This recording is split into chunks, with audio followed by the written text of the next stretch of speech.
നമസ്കാരം.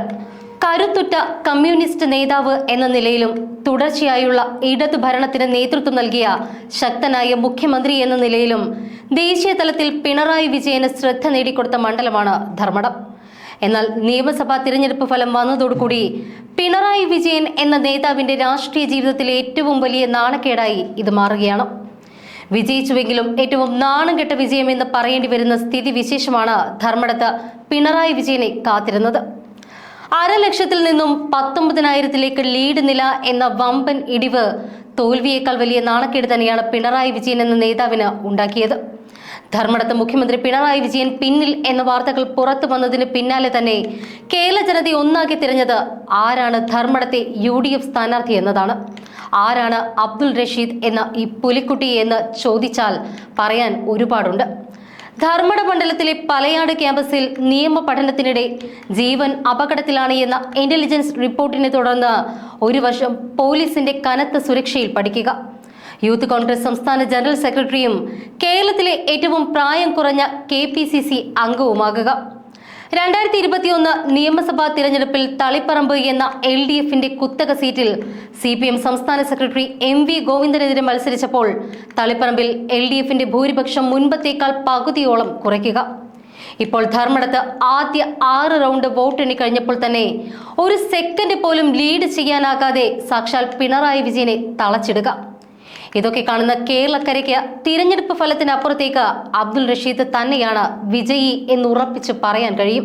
2016-ൽ UDFന്റെ സ്ഥാനാർത്ഥിയായിരുന്ന രാജേഷ് നമ്പ്യാർക്കെതിരെ CPMലെ ജെയിംസ് മാത്യുവിന്റെ ഭൂരിപക്ഷം 40,617 വോട്ടുകളായിരുന്നു.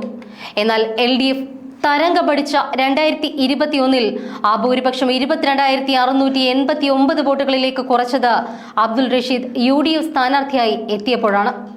7.85% വോട്ടുകൾ UDF കൂട്ടിയപ്പോൾ LDFന് കുറഞ്ഞത് 7.84% വോട്ടുകളാണ്. 2024-ലെ ലോക്സഭാ തിരഞ്ഞെടുപ്പിൽ മണ്ഡലത്തിലെ 165 ബൂത്തുകളിൽ 80-ലും UDF മുന്നിലെത്തി. 85-ൽ മാത്രമാണ് ഇടതിന് ഭൂരിപക്ഷം അന്ന് നേടാൻ കഴിഞ്ഞത്.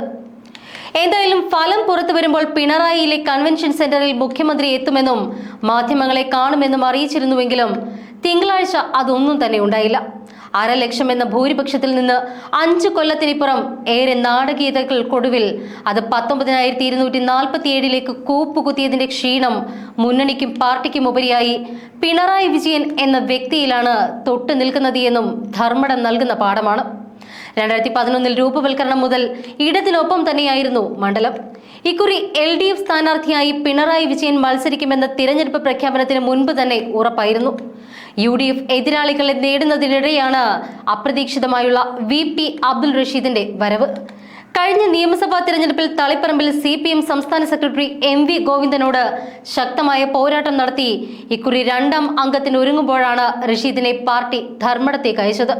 തളിപ്പറമ്പിൽ CPM ജില്ലാ സെക്രട്ടേറിയറ്റ് അംഗം TK ഗോവിന്ദൻ വിമത സ്ഥാനാർത്ഥിയായി രംഗത്തെത്തിയതോടുകൂടിയായിരുന്നു റഷീദിന്റെ കളംമാറ്റം. NDA സ്ഥാനാർത്ഥിയായി BJP സംസ്ഥാന സെക്രട്ടറി K രഞ്ജിത്തും രംഗത്തെത്തിയതോടുകൂടി മത്സരം കടുക്കും എന്ന സൂചനയുണ്ടായി. അടുത്തിടെ അന്തരിച്ച KK നാരായണനായിരുന്നു ധർമ്മടത്തെ ആദ്യ ജനപ്രതിനിധി. 2016-ലും 2021-ലും പിണറായി എത്തി. കഴിഞ്ഞ തിരഞ്ഞെടുപ്പിൽ 50,123 വോട്ടുകളായിരുന്നു അദ്ദേഹത്തിന്റെ ഭൂരിപക്ഷം.